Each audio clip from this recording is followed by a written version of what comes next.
Hey guys, welcome to StockScope. Today we are decoding one of the most talked about sectors in India. Yes, the IT industry. The Nifty IT index has seen a major correction leading to significant value erosion for investors. The overall IT basket is down about 20% since the beginning of the year. Not only this, but IT valuations are currently reaching near 5-year lows. Once the crown jewel of India's economy, the IT sector is now facing its biggest test in decades, with growth slowing down and a new wave of AI driven disruption shaking up the old order. Now, the big question is the Indian IT sector heading for a comeback or a breakdown? Are these muted numbers just a pause before the next digital wave or a sign of a long term structural shift? In this video, I will break it all down. Here are the topics I am going to cover.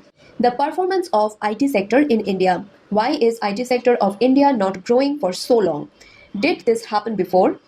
Is the tech boom coming back or breaking down? Should people invest in IT stocks of India? And finally, what are some fundamentally good IT stocks in India we should buy now? If you are planning to invest in Indian IT sector, please stick around because this video could change the way you look at the entire IT space. So come on, let's start.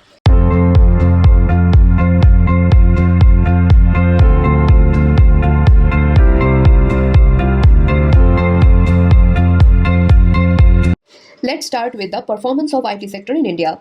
Well, the sector isn't performing that well lately. The IT index of India has broken its support multiple times since July 2025. The biggest and most established IT service companies have seen their individual stock prices reflect the global uncertainty.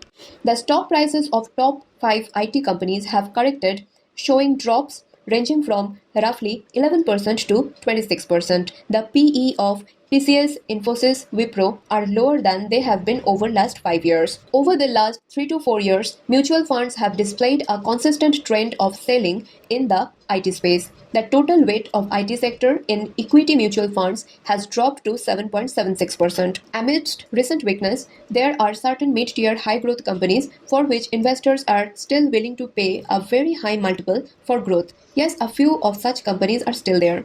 For example, Persistent System trades at a PE multiple of 81 times earnings, while Coforge trades at 81.5 times of its earnings. Newgen Software Technology Limited also has a high PE multiple, reported at 86.97. KPIT Technologies, Oracle Financial Services Software (OFSS) have also been highlighted as high-growth firms lately. However, even for some of these high growth stocks like Happiest Minds, the stock has recently traded sideways over the last year. Despite all this, one can't deny that the sector is currently characterized by muted growth and structural challenges. It has recently experienced 2 consecutive years of single digit growth compared to the stellar performance seen during the pandemic induced digital boom of financial year 23.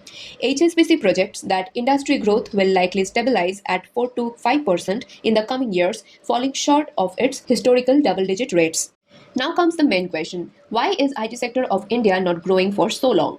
The Indian IT sector's current struggle with slow growth is rooted in a complex combination of structural challenges, global economic caution, and the disruptive impact of artificial intelligence. Experts suggest that the prolonged slowdown is not merely a temporary cyclical downturn, but an indicator of deeper structural challenges impacting the sector. Number 1, macroeconomic and geopolitical headwinds. It's true that global instability and economic uncertainty in sectors main US and Europe markets have led to significant constraint on client spending. Clients are now prioritizing cost efficiency and operational projects.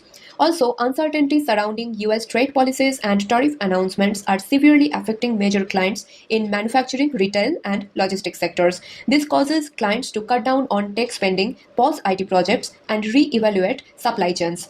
Then there come the immigration issues. A slowdown in immigration process related to events like US government shutdown, which halts crucial H-1B visa processing, creating significant uncertainty for the visa-dependent workforce and the broader tech sector. Number 2, structural maturation and competitive shifts. According to many experts, the demand has saturated across the global 2000 enterprises. These are the 2000 largest public companies in the world.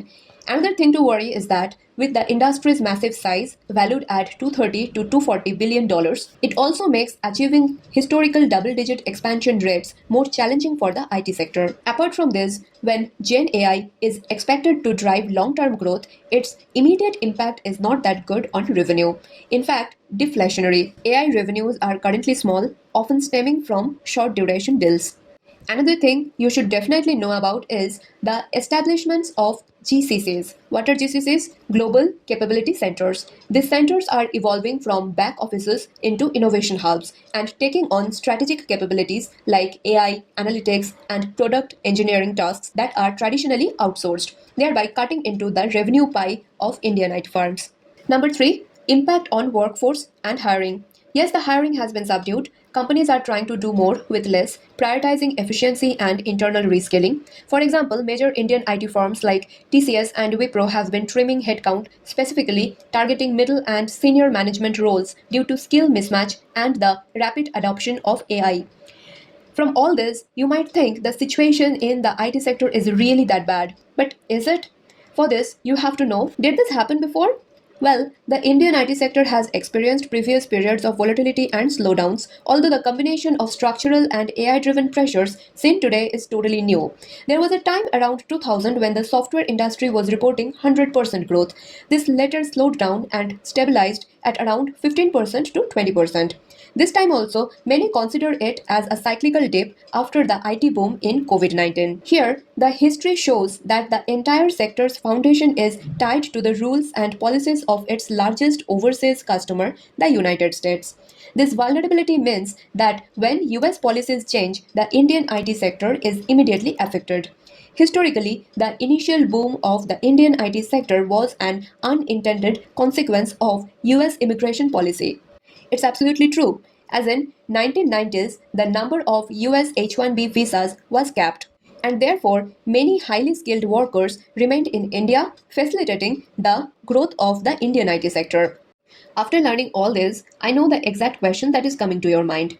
Is the tech boom coming back or breaking down? Well, you should know that while Indian IT services are struggling, the broader global technology market and certain Indian segments are positioned for growth, aided by artificial intelligence investment and digital transformation. For instance, global IT spending is projected to reach $4.9 trillion in 2025, with a robust 5.6% growth rate fueled by cybersecurity, cloud computing, and Gen AI. This spending is expected to surpass $5 trillion by 2026, and that is a very good news. Number two, focus on AI and digital. Despite uncertainty, worldwide spending on AI is anticipated to grow at a CAGR of 29% starting from 2024 to 2028. The Indian tech sector is projected to achieve the milestone of $300 billion in revenue by financial year 26. Number 3. Domestic strength. Domestic tech spending in India has outpaced export growth for the second consecutive year, registering a 7% annual increase from financial year 24. And finally, the positive CEO sentiment.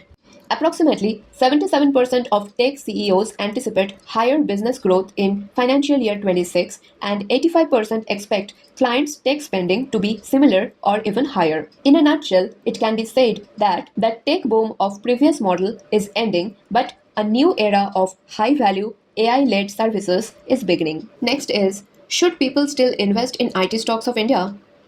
Well, I don't know about others, but I am entering the sector. Here are some reasons why I am considering investing in this sector. Number 1. Depressed valuations. Continued weakness and persistent global uncertainty have led to IT valuations reaching near 5-year lows. Brokerages like Bank of America have turned positive, moving the IT sector to an overweight rating from an underweight rating, seeing the recent correction as a key positive. Number 2. Long-term digital tailwinds. Despite short-term pressures, the global shift toward digital transformation, cloud migration, and cybersecurity remains a huge market opportunity for the companies that can pivot. Honestly, my investment strategy now would be to focus on high-growth subsegments. I personally feel safe investing in domain specialists such as Persistent Systems, which has strong domain in management of large US technology contracts, and something like KPIT Technologies, which specialize in automobile technologies, benefiting from heavy investment in software features by auto companies like those developing electric vehicles and autonomous mobility. But yes, you must consider the risk associated with IT stocks now, especially for the investment in high growth stocks. Some of the major risks are high valuations and low tolerance for errors. This high valuation means the market has little tolerance for mistakes, and any slowdown in growth or margin erosion could lead to a sharp re rating. Client concentration. Many mid-cap companies exhibit high client concentration. If one or two key clients withdraw, it could negatively impact revenue and profitability. Number 3, AI execution risk is also there in the short term.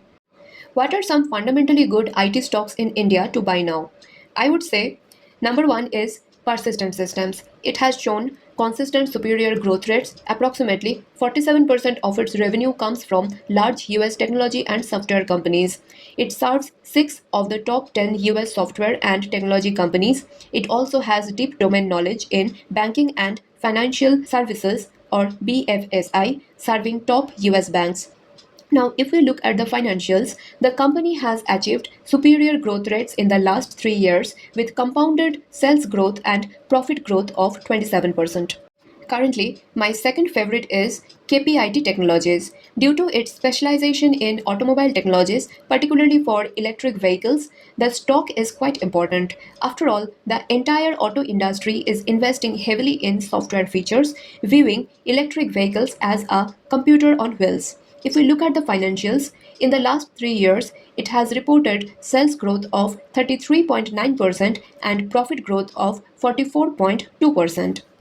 Number 3, Coforge Limited. Its growth is attributed to aggressive marketing activity and deep domain knowledge in insurance, travel, and tourism sector. This expertise enables them to secure high-margin transformation projects from large companies. Over the last 3 years, it has generated sales growth of 23.3%. Number 4, Happiest Minds Technologies. It has posted 20 consecutive quarters of growth. Its strategic bets on banking and financial service and healthcare and IP-led bets are strong long-term themes. On the valuation note, I can say Happiest Minds trades at a significant premium at nearly 45 times of its earnings, reflecting the market's high expectation for continued 18 to 20% of its compounding growth.